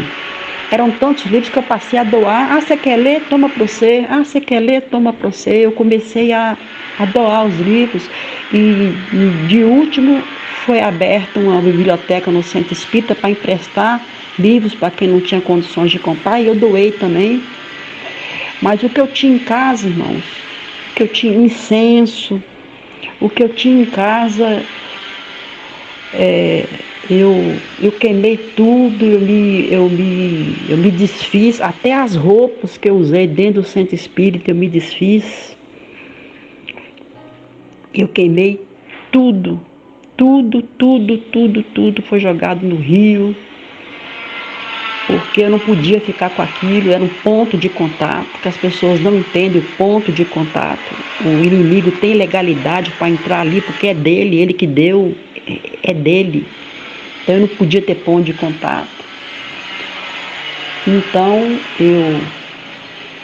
eu me desfiz com muita alegria desse peso, foi um peso que saiu da minha vida. Então eu comecei devagar a nova vida. Comprei um Del Rey velho, usado, um Del Reyzinho velho. Coloquei meus filhos em escola pública, sempre foram em escola particular, foram para a escola pública. E eu comecei a dar aula no Senac, porque eu era pedagoga, né? Eu comecei a dar aula no Senac de Montes Claros. E fazendo quantas e quantas vezes eu tive que parar a aula, ir no banheiro clamar o sangue de Jesus. Porque tinham, por exemplo, Tinha, por exemplo, na chamada, 30 alunos. E dentro da sala tinha 34 sentados. Tinham 4 espíritos sentados, me ameaçando, me xingando, tentando me desconcentrar do que eu estava falando, de eu ter que clamar o sangue de Jesus, ir no banheiro, ajoelhar, fazer uma oração, passar uma tarefa para os alunos ali rapidamente, uma discussão em grupo, uma redação, ir para o banheiro e ter que ajoelhar e ter que clamar e ter que pedir socorro ao Todo-Poderoso. Então, se eu for falar da libertação, irmãos, dá outro livro. Foi um processo realmente bem complicado, bem longo, bem complicado. Eu passei, para resumir a libertação, eu passei na seringa, irmãos. Eu passei na seringa. Devagarzinho assim na seringa, devagarzinho na seringa. Eu passei na seringa, pela seringa. Então, para a glória de Deus, tem 10 anos que eu fui. Hoje eu tenho 80 quilos. Eu era vampirizada por demônios. Hoje eu tenho 80 quilos. Eu estou casada, meus filhos já estão criados. Eu tenho um lar de paz. Mas a minha vida é muito simples, irmãos. Para quem morava em mansão, para quem tinha carro importado, hoje eu moro num chalé de dois quartos, eu moro numa casa muito simples, um gato e um cachorro, mas a honra e glória do Senhor Jesus Cristo, estou numa igreja séria, que é a congregação, estou numa igreja muito séria, e eu só tenho que agradecer a Deus,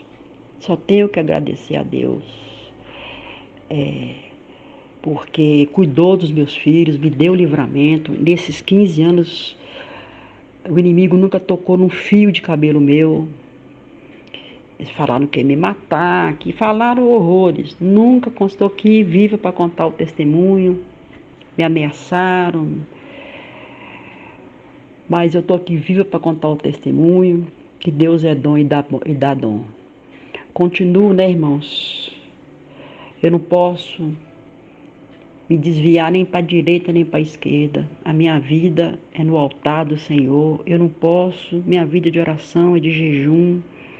Eu não posso me desviar, eu não posso ficar com a mente desocupada, meu pensamento é levado cativo até Cristo, porque o inimigo não me deixa em sossego. O inimigo ainda me vigia, ainda existe uma escala para me perseguir, mas eu estou firme no Senhor. São 25 anos de caminhada, são 10 anos, Deus me deu vários dons, discernimento de espírito, interpretação de línguas, dom de curar. Deus me deu vários dons, mais de 15 dons Deus me deu. Dom de visitar, dom de diácono, diaconisa, atender os pobres. Deus tem me dado vários dons nesses 10 anos em que eu fui batizada com o Espírito Santo. E eu sou uma pessoa hoje alegre, cheia de vida. Eu sou uma pessoa hoje muito feliz, muito realizada. Eu amo meu Senhor, meu Salvador Jesus Cristo, que me na cruz. Eu não vivo de ilusão, eu não vivo de mentira, eu vivo a palavra de Deus. A minha vida é ler a Bíblia, a minha vida é orar, a minha vida é ficar à disposição de Deus, do Senhor. Eu já aposentei para a glória de Deus, então hoje eu ajudo meu esposo, mas o meu tempo todo é à disposição do Senhor. Eu vou voltar no próximo bloco falando sobre o meu encontro com Jesus e a promessa de Isaías 54 que eu ouvi no meu batismo. Eu tenho que realmente comentar essa promessa de Isaías 54, porque foi ela que me firmou, eu firmei na palavra. Eu falei, Senhor, quando o Senhor me batizou, quando eu batizei, o Senhor me batizou, eu recebi uma palavra de Isaías 54. E essa palavra não volta vazia, o Senhor não é homem para que minta. Então eu me firmei nessa palavra, e nessa palavra eu estou até hoje. Deus tem cuidado de mim e dos meus, Deus tem me guardado, Deus tem me dado sabedoria do alto, Deus tem me dado discernimento, livramento, todos os dias. Eu já havia aceitado como Senhor e Salvador da minha vida, já havia feito uma renúncia, mas eu estava perdida. Eu fui para Brasília, eu fui para Cássia, eu fui para São Matias, eu fui para Cuiabá. Um espírito de giramundo começou a tomar conta da minha vida, me deixando envergonhada e confundida. E os meus filhos sofrendo, claro. Então,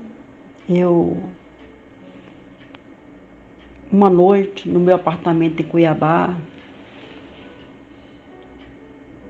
eu sentei numa cadeira estática e naquela noite de grande agonia eu me postei no chão, eu chorei sem parar, de meia-noite até as 3 horas da manhã.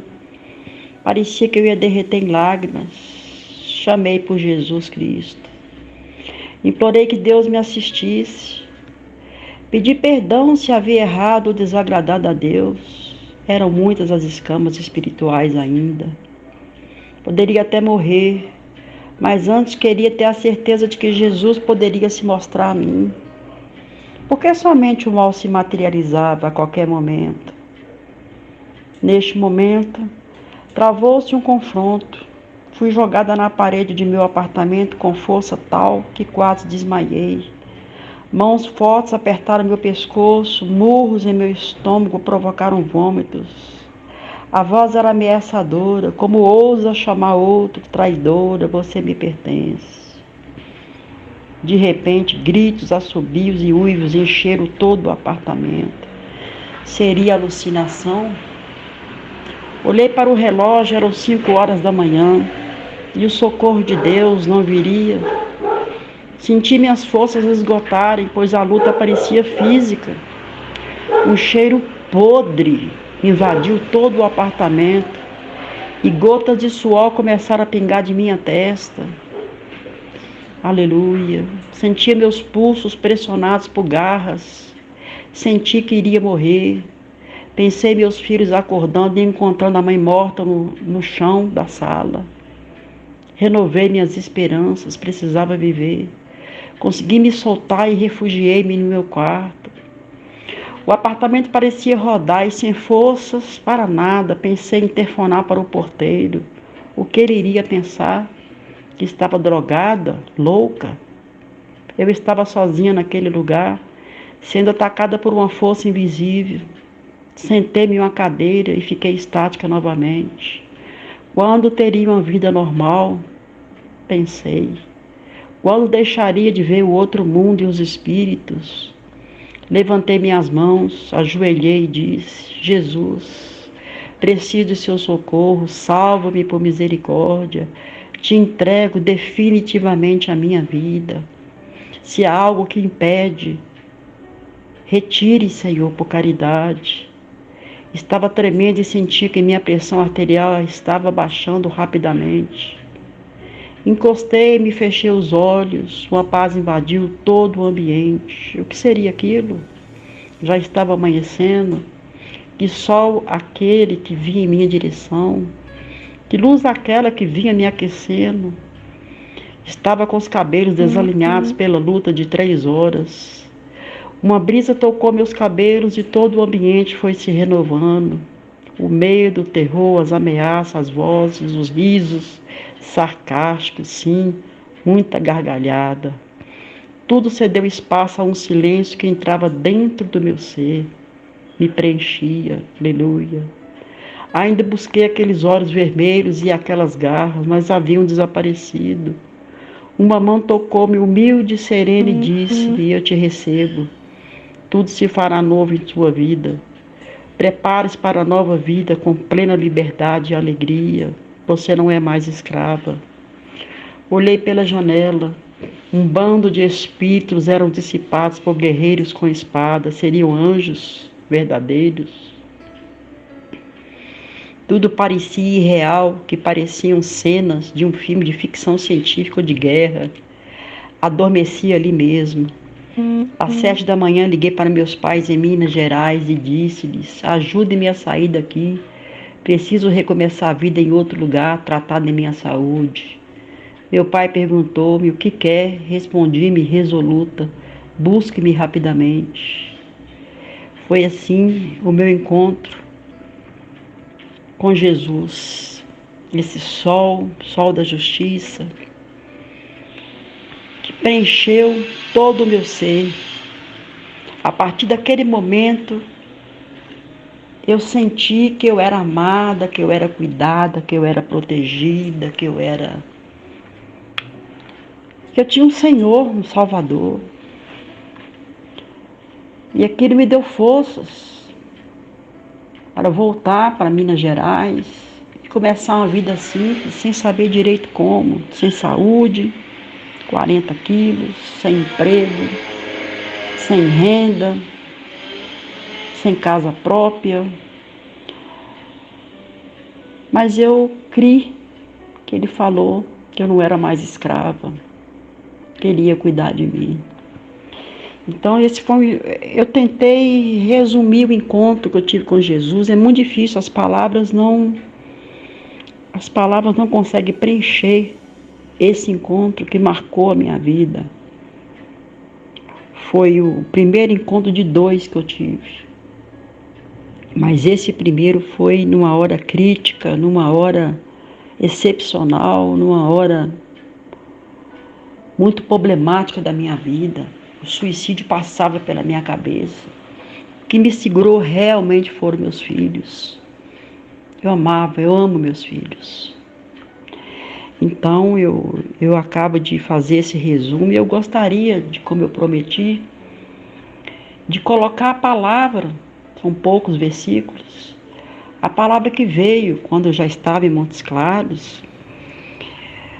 Eu estava na casa dos meus pais, então quando eles saíam para fazer caminhada, eu ligava a R.R. Soares e ficava ouvindo a pregação. E eu senti que teria que buscar uma igreja evangélica o mais rápido possível. Mas como eles eram contra, não poderia sair à noite, eu ia dizer que eu ia para onde.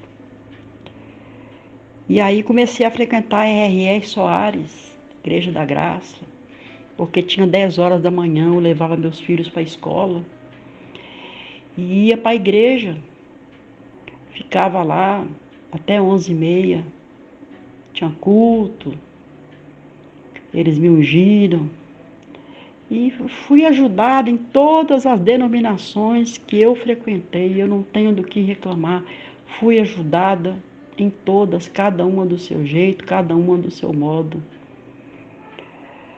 Então, nesse batismo, houve a palavra de Isaías 54, o Senhor me deu essa palavra, de que o Senhor seria o meu esposo, e que Ele teria complacência de mim, se compadeceria de mim, seria o meu Redentor. E fez muitas promessas quando acabou de ler. Continua a profecia sobre os meus filhos, que eles seriam prósperos, material e espiritual. E isso tem acontecido. Então eu só tenho que agradecer. Eu que era uma bruxa, uma feiticeira, hoje eu estou amparada nos braços do Senhor. Estou segura, cuidada, amada, protegida. Se você é cadecista, está ouvindo esse testemunho, reveja sua vida. Saia da ilusão, saia do engano. Volte-se para a simplicidade que há em Cristo. Porque viver com Jesus é muito simples, não tem complicação. É muito simples viver com Jesus. Jesus é das coisas perto, das coisas longe, das coisas grandes, das coisas pequenas. Eu tenho vivido cada dia um dia, tenho colhido muita bênção da mão de Deus. E busco a vida eterna, porque tudo aqui é vaidade das vaidades, tudo é vaidade. O que eu busco é a vida eterna com Jesus Cristo, meu Senhor. Eu busco, tenho um ministério de intercessão e de capelã. Busco interceder pelas almas cativas,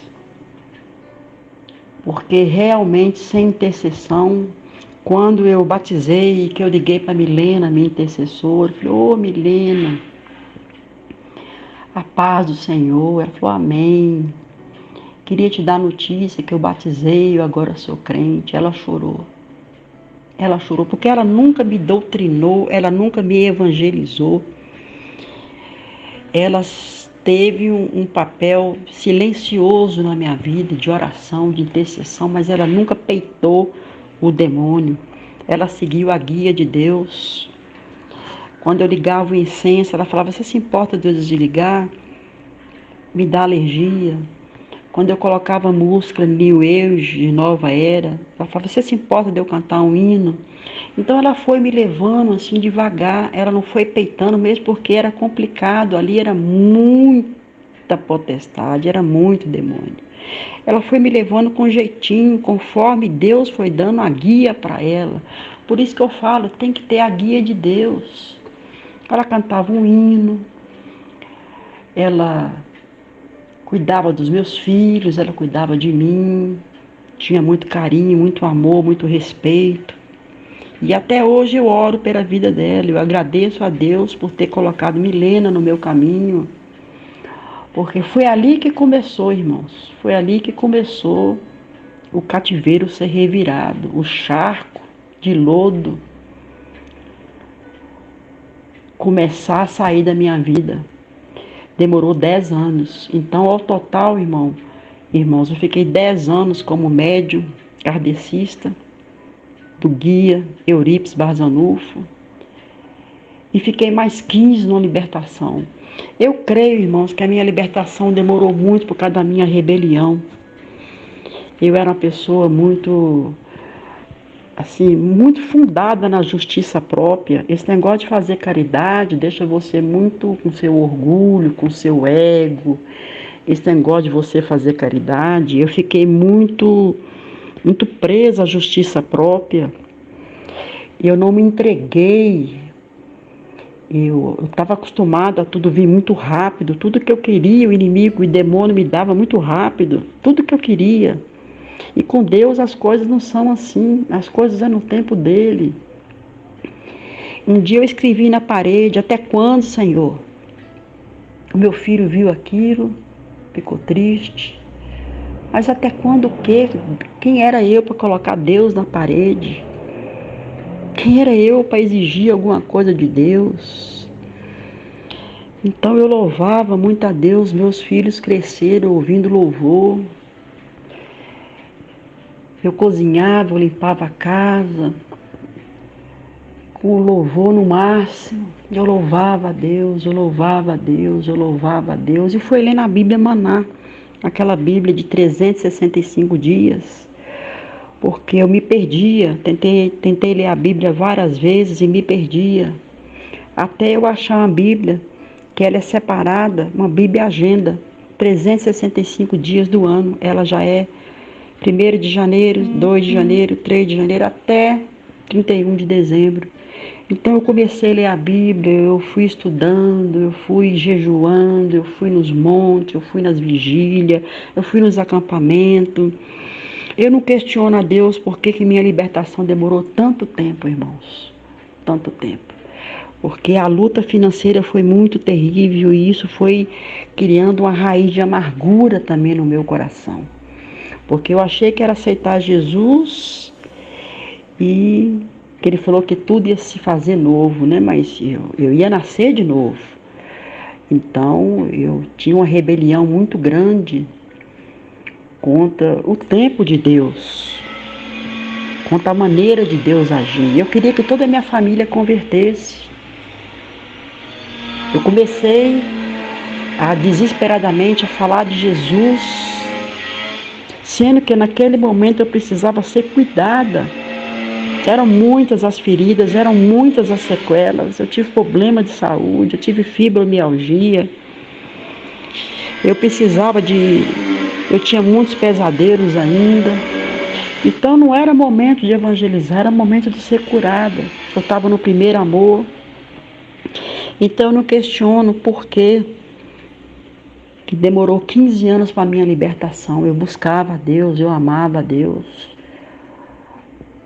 Mas ainda havia uma perseguição ferrenha em cima de mim, em cima das minhas coisas, dos meus filhos. Os meus filhos não aguentaram a prova, foram morar fora do Brasil, porque a prova foi pesada de não ter leite para eles tomarem. Eu botava água no leite para eles não verem. Então eles viam a mãe doente que não rompia. Mas tudo eu creio que tudo foi para a glória de Deus. Tudo foi para a glória de Deus. Eu sofri muito com a ida deles para o exterior. Sofri muito. Eles eram pequenos ainda. Resolveram morar com o pai.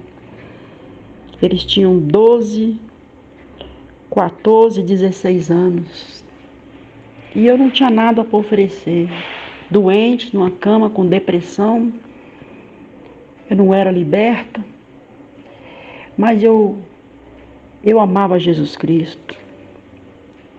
Eu não me esqueci nunca da visão que eu tive dele em Cuiabá, das palavras, das promessas.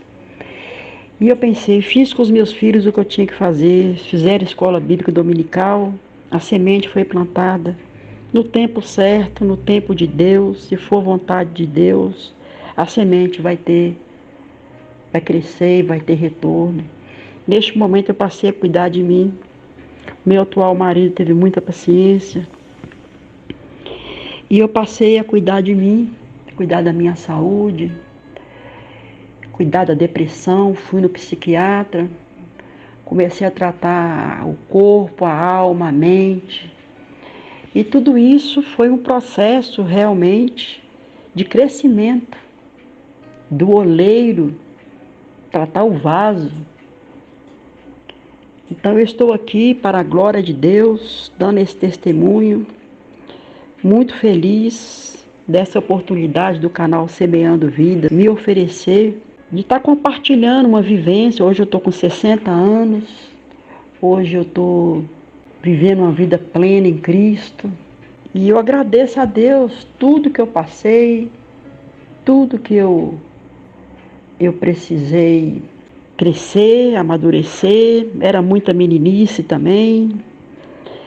Então tudo isso eu precisei passar. Hoje eu estou firmada no Senhor. Minha vida é estar à disposição de Deus. Minha vida é interceder, orar, visitar, principalmente aqueles cativos do espiritismo, aqueles no kardecismo que acham que estão trabalhando para Jesus. E não é o Jesus da Bíblia. É outro Jesus. Não é o Jesus da Bíblia. Então, quem pretende evangelizar espírita tem que entender bem Deuteronômio 28.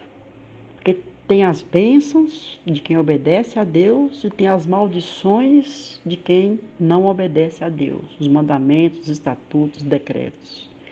Se você não entender bem Deuteronômio 28, porque o Deuteronômio 28 é o que passa o espírita, é a descrição mais nítida e clara do que é o espírita kardecista, o espírita em geral.